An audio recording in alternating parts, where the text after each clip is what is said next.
చాలాసార్లు ఈ లోకంలో ఉన్న ప్రజలు దేవుని యొక్క ప్రేమను తెలుసుకోలేని స్థితిలో అనేక మార్గాలను ఎన్నుకుంటూ ఉంటారు.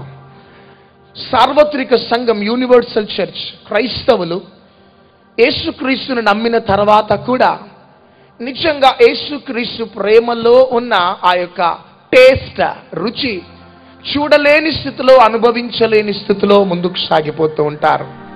కాబట్టి ఈ రాత్రి కాల సమయంలో పరిశుద్ధాత్మ దేవుడు తన యొక్క ప్రత్యక్షతని మనకి అనుగ్రహించాలని ఆశపడుతున్నాడు. పాత నిబంధనలో ఎక్కడ యేసుక్రీస్తు ధ్వజము పైకెత్తబడుతుంటుందో అక్కడ పరిశుద్ధాత్మ దేవుడు బలంగా పనిచేసినాడు. క్రొత్త నిబంధనలో యేసుక్రీస్తు నామం ఎక్కడ మహిమపరచబడుతూ ఉంటుందో అక్కడ పరిశుద్ధాత్మ దేవుడు బహుబలంగా పనిచేసినాడు. యేసుక్రీస్తు ప్రభు ఆరోహణమై వెళ్ళిపోయిన తర్వాత అపోస్తులు ఎక్కడ అడుగుపెట్టి యేసయ్య నామాన్ని గణపరిచినారో అక్కడ పరిశుద్ధాత్మ దేవుడు బహుబలంగా పనిచేస్తూ వచ్చినాడు. కాబట్టి పరిశుద్ధాత్మ దేవుని యొక్క పని ఏంటిదంటే యేసయ్య నామాన్ని ఎత్తి పట్టటమే. గట్టిగా చప్పట్లు కొడదాం. యేసయ్య నామం ఎక్కడ ఘనపరచబడుతుంటుందో అక్కడ పరిగెత్తుకుంటూ వచ్చి పరిశుద్ధాత్మ దేవుడు తన రాజ్యాన్ని కడుతూ ఉంటాడు. కాబట్టి కేవలం యేసయ్యని మనం ఘనపరుస్తాం, యేసయ్యని ఎత్తిపడదాం. యేసయ్యలో ఉన్న ఆ ప్రత్యేకతను మనం ఈ రాత్రి మనం తెలుసుకుందాం. ఆ యొక్క ఎఫెసీలోకి రాసిన పత్రిక 3వ అధ్యాయం 11వ వచనాన్ని దయచేసి చదివి వినిపించాలి. పరలోకములో ప్రధానులకును అధికారులకును సంఘము ద్వారా తన యొక్క నానా విధమైన జ్ఞానము ఇప్పుడు తెలియబడవలనని ఉద్దేశించి శోధింప శక్యము కాని క్రీస్తు ఐశ్వర్యమును అన్యజనులలో ప్రకటించుటకును సమస్తమును సృష్టించిన దేవుని యందు పూర్వకాలము నుండి మరుగయ్యున్న ఆ మర్మమును గూర్చిన ఏర్పాటు ఎట్టిదో, పూర్వకాలము నుండి మరుగయ్యున్న ఆ మర్మమును తేటపరచుటకు. హల్లెలూయా, హల్లెలూయా. అపోస్తులుడైన పౌలు పూర్వకాలమందు మరుగయ్యున్న ఆ మర్మమును తేటపరచటానికి అపోస్తులుడైన పౌలు తన రాజ్యాన్ని, దేవుని యొక్క రాజ్యాన్ని కడుతూ ముందుకు సాగిపోయినాడు.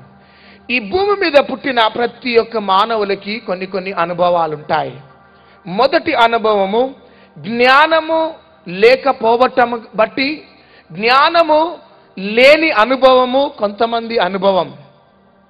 కొంతమందికేమో లోక సంబంధమైన మంచి జ్ఞానము కలిగిన అనుభవం, కొంతమందికి దైవ జ్ఞానము కలిగిన అనుభవంతో ముందుకు సాగిపోతూ ఉంటారు.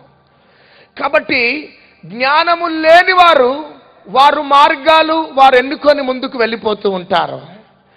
లోక సంబంధమైన జ్ఞానం కలిగిన వారు ఒక మార్గాన్ని ఎన్నుకొని ముందుకు సాగిపోతూ ఉంటారు. దైవ జ్ఞానము కలిగి ముందుకు సాగుతూ ఇదే శ్రేష్టమైన అనుభవము అని దాంట్లో స్థిరపడిపోయి ఉన్న అనేక ప్రజలు ఉంటారు. కానీ దైవ జ్ఞానానికి మించినదట బైబిల్ గ్రంథంలో ఒకటి ఉన్నది. ఆమెన్, హల్లెలూయా.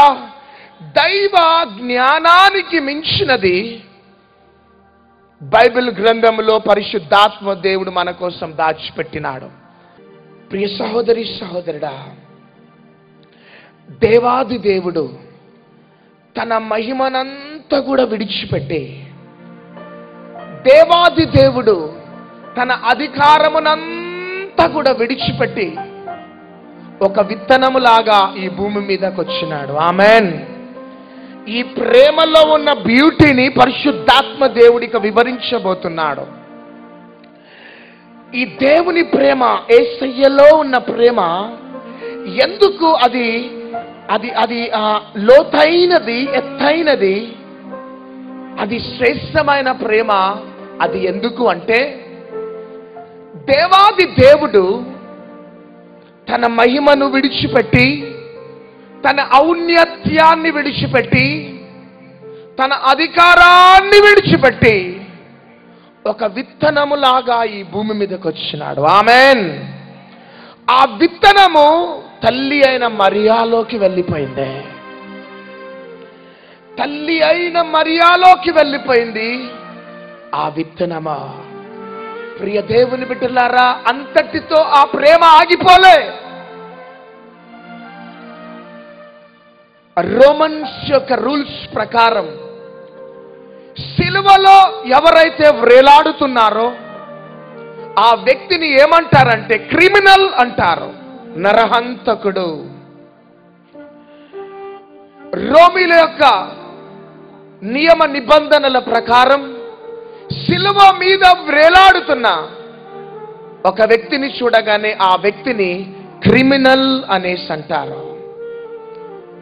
ఆయన ఒక నరహంతకుడు.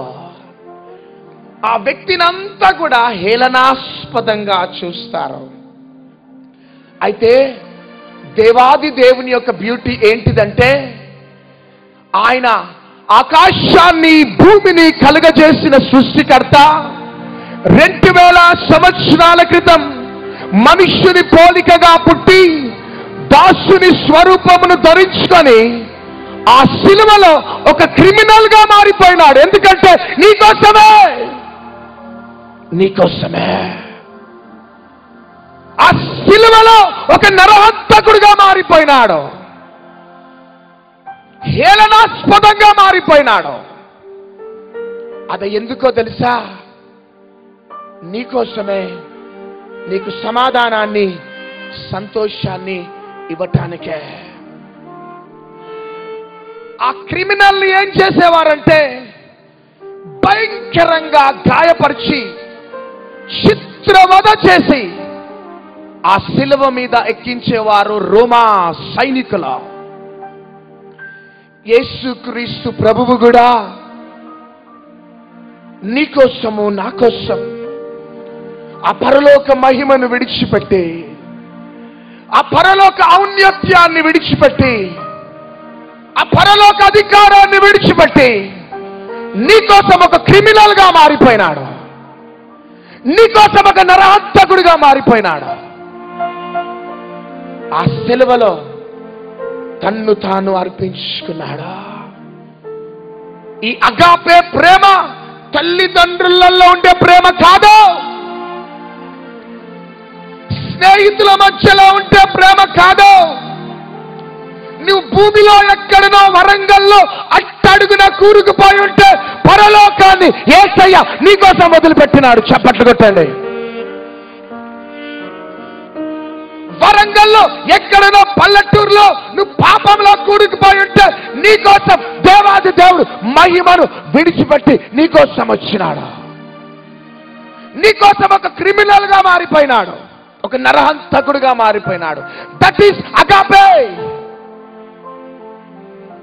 అదే ప్రేమ అగాపే ప్రేమ. హల్లెలూయా, హల్లెలూయా.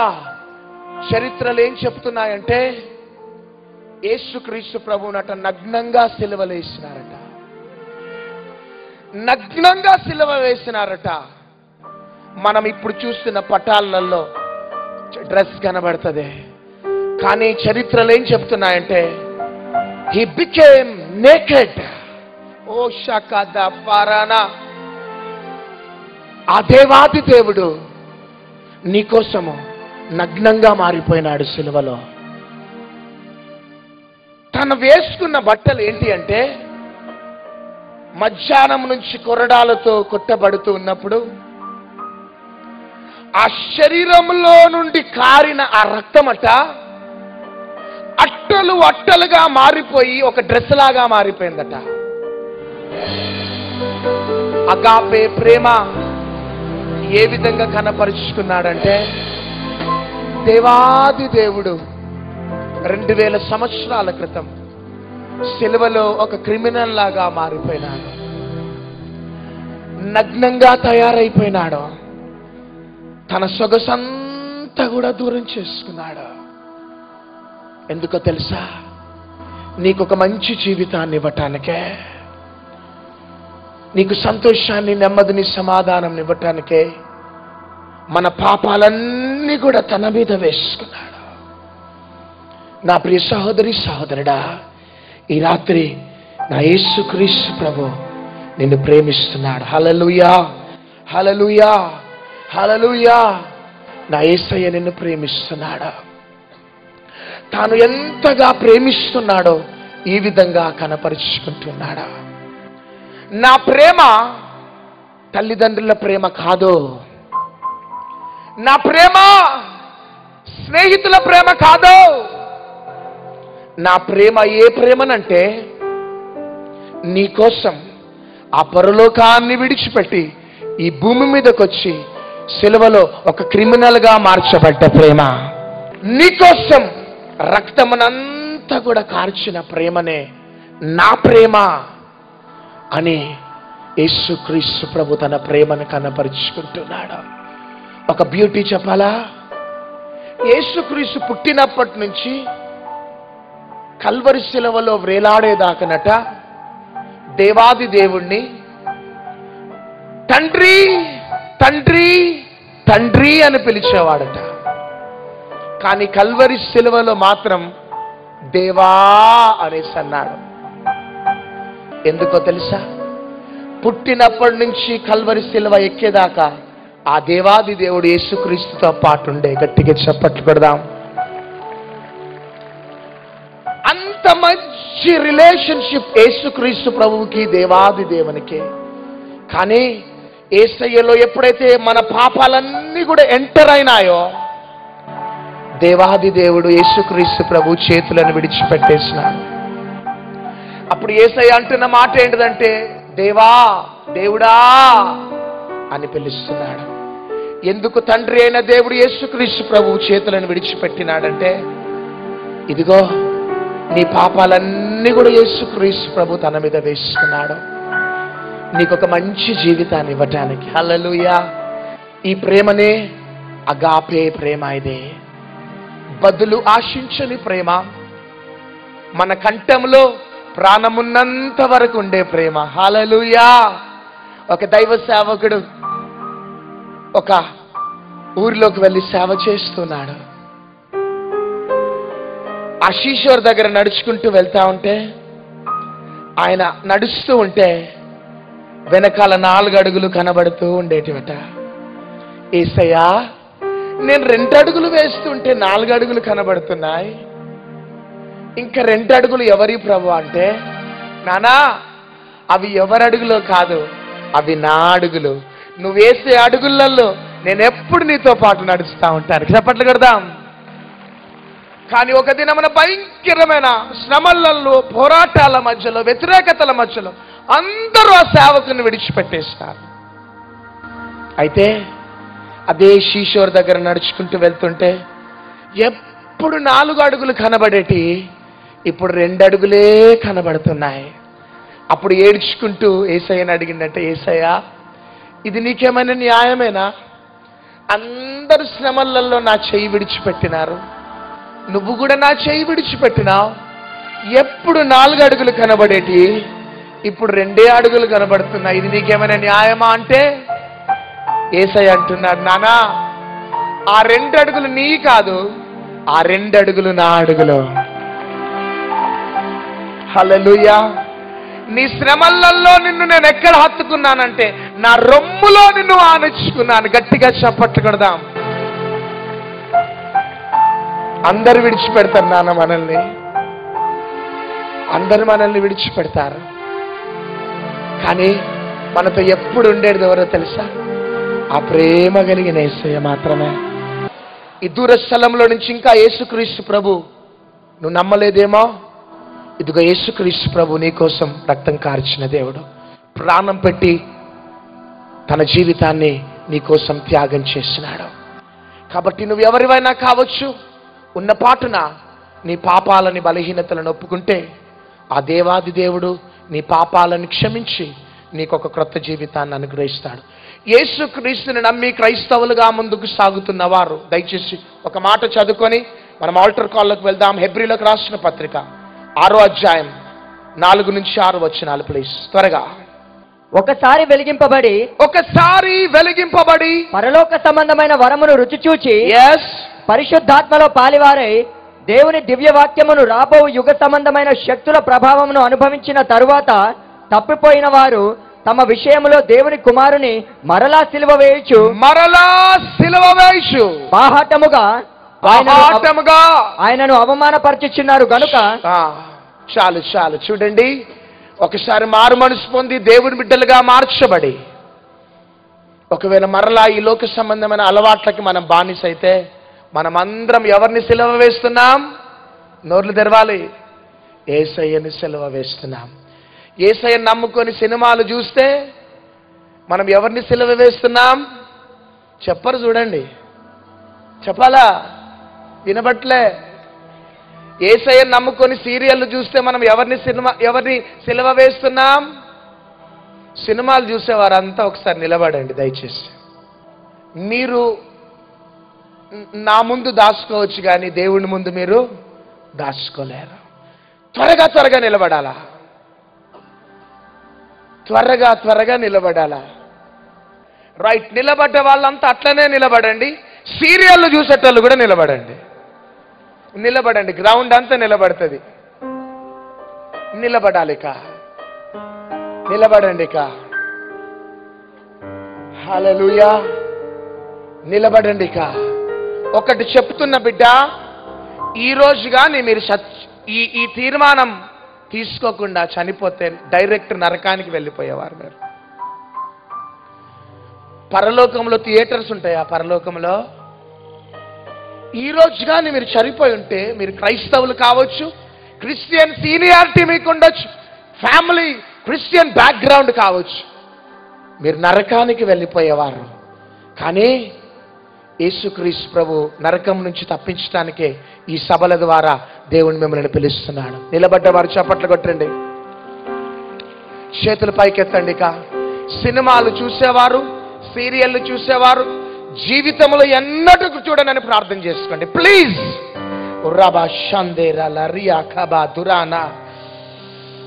జీవితంలో ఎన్నడూ సినిమాల జోలికి వెళ్ళ ప్రభువా, సీరియళ్ళ జోలికి నేను వెళ్ళ ప్రభువా.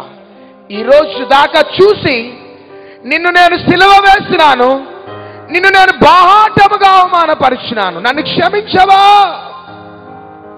క్షమించవా. నరకానికి వెళ్ళవలసిన నన్ను ఈ రాత్రి నిత్య జీవంలోకి నువ్వు చేరిస్తున్నావు. నీకే వందనాలు ప్రభువా. అందరి చేతులు పైకెత్తి ప్రార్థన చేసుకోండి. ప్రభువా, ఈ బిడ్డలంతా కూడా ఈరోజు నిజమైన మారు మనసు పొందుతున్నారు నాయన. వారి యొక్క ప్రార్థనను మీరు స్వీకరించి, వారి బలహీనతలను క్షమించి నీ బిడ్డగా మరలా చేర్చుకోండి. సీరియళ్ళు సినిమాలు మానేసి నీకు నమ్మకంగా ఉంటాలని ఆశపడుతున్నారు. యేసుక్రీస్తు నామములో అడుగుచున్నాము తండ్రి, ఆమేన్. దయచేసి కూర్చున్నాం. త్రాగుడికి బానిస అయిపోయిన వారు త్వరగా నిలబడండి. ఒక అనాయింటింగ్ పాస్ చేస్తున్నాను. త్రాగేవారు త్వరగా లేచి నిలబడాలా. నిలబడి చేతులు పైకెత్తండి. సిగ్గుపడకుండా లేచి చేతులు పైకెత్తండి. అంతే ఎత్తి ఇప్పుడు మరి ప్రార్థన చేస్తూ ఉండండి. ఈరోజు మీరు త్రాగుడి మానేసి ఒక క్రొత్త జీవితాన్ని మీరు ప్రారంభించబోతున్నారు. జీవితంలో ఎన్నడూ కూడా త్రాగుడి జోలికి వెళ్ళరు మీరు. ఇక నజరేయుడైన యేసుక్రీస్తు నామములో ఇదిగో ఆ యొక్క త్రాగుడి బానిసత్వంలో నుంచి ఈ బిడ్డలందరూ కూడా విడుదల పొందుకును గాక. ఒక క్రొత్త జీవితం ప్రారంభించబడును గాక. యేసుక్రీస్తు నామములో అడుగుచున్నాము తండ్రి, ఆమేన్. గట్టిగా చప్పట్లు కొడదాం. గట్టిగా నాతో పాటు ఈ మాటలు చెప్పండి. యేసుక్రీస్తు ప్రభువా, నీవు లోక రక్షకుడవని, కల్వరి శిలువలో రక్తం కార్చినావని, ప్రాణం పెట్టి తిరిగి లేచినావని, పరలోకానికి వెళ్ళి మరలా రాబోతున్నావని నేను నమ్ముచున్నాను. నేను నా జీవితాన్ని నీకు ఇస్తున్నాను. నా హృదయంలోకి రమ్ము. యేసు నామములో నా పాపాలను క్షమించి నన్ను నీ బిడ్డగా స్వీకరించు. యేసు నామములో అడుగుచున్నాం తండ్రి, ఆమేన్, ఆమేన్, ఆమేన్. మరి నా యొక్క రైట్ ఈ హస్తానికి చాలా పులిపిర్లు ఉండే. ఇక్కడ చిటికెనేళ్ళకి ఒకటి, తర్వాత ఇక్కడ ఒకటి, మొత్తం ఏళ్ళ అన్నిటికి ఒక ఈ 2 ఏళ్ళకి తప్ప తక్కిన ఏళ్ళకి అన్నిటికీ ఇట్లా నల్లగా పురుగులాగా ఉన్నటువంటి పులిపిర్లు లాంటివి ఉండే. అన్నం తింటప్పుడు ఇవే ఎదురుగా వస్తే నాకు ఎంతో నా చేయి నాకే ఆశ్రయం అవుతుండేది. అయితే ఒకరోజు నవంబర్లో వచ్చినటువంటి మరి అమ్మగారు లైవ్లో వాక్యం చెప్తున్నప్పుడు స్వస్థత కొరకు చాలామంది సాక్ష్యాలు ఇస్తుండ్రు. ఆ టైంలో నేను టీవీ ముందు కూర్చొని ప్రభువా నా చేయి కూడా మరి మంచిగా క్లియర్ కావాలి, ఈ పులిపిర్లు అన్నీ పోవాలి, నల్లగా జొన్న గింజల్లాగా ఉండేది.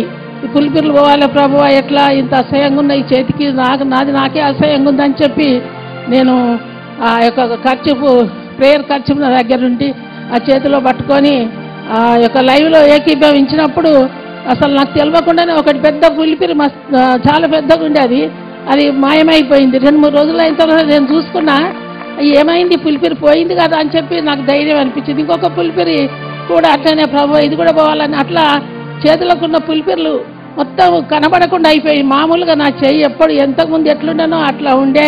ప్రభు పరిశుద్ధ నామమునకు స్తోత్రములు చెల్లిస్తున్నాం. ఎంత మంచి దేవుడు అండి. చూడండి, తల్లి కోరుకున్న ఆశను తీర్చాడు. చూడండి, హ్యాంకి పెట్టుకొని లైవ్లో ప్రార్థిస్తూ ఏకీభవించిందంట. అవునండి, మీరు ప్రార్థనలో మాతో కలిసి ఏకీభవించినప్పుడు, మనము కలిసి ఏకీభవించినప్పుడు ఈ అద్భుతాలు జరుగుతాయి దేవుని బిడ్డలారా. కాబట్టి ఈ తల్లిని స్వస్థపరిచిన గొప్ప దేవుని గట్టిగా చెప్పలు కూడా దేవుని మహిమపరుస్తాం. మరి ఈ మీటింగ్స్ ద్వారా రావడం ద్వారా మేము యేసుక్రీస్తు దేవుడనే తెలుసుకున్నాము, కానీ నిజంగా ఆయనే దేవుడని మేము సరిగా అర్థం చేసుకోలేకపోయాము. మరి మీటింగ్స్ ద్వారా రావడం ద్వారా మరి అక్కయ్య గారు, అన్నయ్య గారి మరి ఇక్కడ జరుగుతున్న ఆరాధన బట్టి మా మనోనేత్రములు తెరవబడ్డాయి. సంపూర్ణంగా దేవుణ్ణి మేము స్వీకరించి మరి మేము దేవుణ్ణి చాలా ఆరాధిస్తున్నాం. దేవుడు మమ్మల్ని బలంగా వాడుకుంటున్నాడు. నిజంగా తండ్రి అంటే నాకు ఇష్టం. ముఖ్యంగా అన్నయ్య అక్కయ్య పరిచయం అంటే నిజంగా చాలా ఇష్టం. ఎందుకంటే నాకు నిస్వార్థంగా చేస్తూ వాళ్ళు దేవుని కోసం ప్రయాసపడుతున్న విధానం అయితే నాకు చాలా ఇష్టం కలుగుతుంది. మరి అందరిని బట్టి దేవుని కృతజ్ఞతలు చెల్లిస్తున్నాను. ఇంకా బహుబలంగా వీరిని వాడుకొని అనేకుల్ని దేవుడు రక్షించాలని వేడుకుంటూ సాక్ష్యం దేవుడు దీవించునుగాక. Praise Lord. చూడండి, సహోదరుడు అన్యుడు కానీ యేసయ్య ఏంటో తెలియదు. హైగ్రీవచారి గ్రౌండ్లో తను రక్షించబడి మారు మనసు పొంది రియల్లీ అండి మాకెంతో ఆశ ఏంటంటే మరి క్రైస్తవులు, నామకార్థ క్రైస్తవులు ఉజ్జీవించబడాలనే ఆశ. అంతేకాక యేసయ్య ప్రేమను ఎరుగున వారు ఆయన రక్షణని, ఆయన ప్రేమను ఎరగాలని ఎంత ప్రయాసంతో, కష్టంతో కొన్ని సమయాల్లో ఈ సభలు మేము కండక్ట్ చేస్తుంటాం. రియల్లీ ప్రభునందు ప్రయాసం వ్యర్థం కాదన్నట్టు. లక్షలు పెట్టినా రక్షణ రాదు, కానీ ఎన్ని లక్షలు ఖర్చు పెట్టినా ఎంత గ్రాండ్గా మీటింగ్ జరిగింది అన్నది కాదు, కానీ ఈ ఆత్మ రక్షించబడింది, అదే చాలు. దేవుని నామానికి మహిమ కలుగును గాక. మేము పోయిన సంవత్సరం మా పాపకు ఇప్పుడు ఏప్రిల్ వస్తే 3 సంవత్సరాలు వెళ్ళి 4వ సంవత్సరం పడుతుంది. అయితే అప్పుడు 2 సంవత్సరాలు దాటినప్పటికి కూడా పాప నడవలేదు. కొన్ని సంవత్సరాల మీటింగ్లకు వచ్చాము. నేను ఎంతగానో ఏడ్చాను దేవుని సన్నిధిలో. ఎందుకంటే మా బాబు, ఇంకో బాబు కూడా నడవడు కాబట్టి పాప కూడా నడవట్లేదని ఎంతగానో ఏడ్చాను. ఎవరి కాళ్ళను చూసి కాళ్ళు పిలవిల పడ్డట్టున్నాయి, ఈ పాప కూడా నడవదా అని అనేవాళ్ళు. కానీ ఈ సంవత్సరం నేను ఈ సన్నిధికి సంతోషంగా రాగలిగాను. ఎందుకంటే మా పాప ఇప్పుడు నడుస్తుంది కాబట్టి నా పాప నడుస్తే సాక్ష్యం చెప్తానని అనుకున్నాను. కానీ ఎందరో ఎక్కిరించారు, 2 పిల్లలు అలాగే ఉంటారు అని అన్నప్పుడు నేను దేవుని సన్నిధిలో ఎంతగానో ఏడ్చాను. ఇప్పుడు మా పాప నడుస్తుంది. ఇంటికాడైతే ఇంకా తప్ప అడుగులు వేసుకుంటూ పడుతుండేది. ఇక్కడికి వచ్చిన కానీ మొత్తం ఈ గ్రౌండ్ మొత్తం తిరుగుతుంది. పరిగెత్తించమ్మా, పాపం దించు. నా బిడ్డ ఇటు ఇటు ఇటు ఇటు ఇటు ఇటు.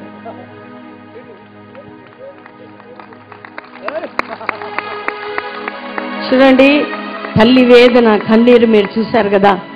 తప్పటడుగులేస్తూ సంతోషంగా తిరిగే బిడ్డ నడవలేకపోతుంటే ఎంత వేదన అండి తల్లికి కదా. కానీ ప్రతి తల్లి కన్నీరు తుడిచేవాడే ప్రభువైన యేసుక్రీస్తు. దేవుని బిడ్డలారా, అంత గొప్ప దేవుడు ఆయన. ఒకవేళ నడవలేని స్థితిలో ఉన్నా, ఏ కండిషన్లో నీ కుటుంబంలో ఈ కార్యక్రమం చూస్తూ ఉన్నా, ఈ బిడ్డను నడిపించిన దేవుడు నిన్ను కూడా నడిపించుటకు సమర్థత కలిగిన దేవుడు. ఆయనకే మహిమ కలుగును గాక. అగ్రవేచారి గ్రౌండ్స్లో మీటింగ్స్ జరిగినప్పుడు నేను మా హస్బెండ్ వచ్చినప్పుడు బ్రదర్ గారు ప్రేయర్ చేసి ఇట్లా red colour sari, green colour border, దేవుని గర్భాన్ని తెరవబోతున్నాడు, నీకు కుమారుణ్ణి ఇవ్వబోతున్నాడు అని చెప్పినప్పుడు మేము నమ్మలేము. అంటే చాలా మంది ఉన్నారు, నేనే ఉండకపోవచ్చు అనుకున్నాం సిస్టర్. అనుకొని మరుసటి రోజు హాస్పిటల్కి వెళ్ళగానే నాకు ప్రెగ్నెన్సీ కన్ఫర్మ్ అయింది. ఎంతకాలం నుంచి పిల్లలు లేరమ్మా?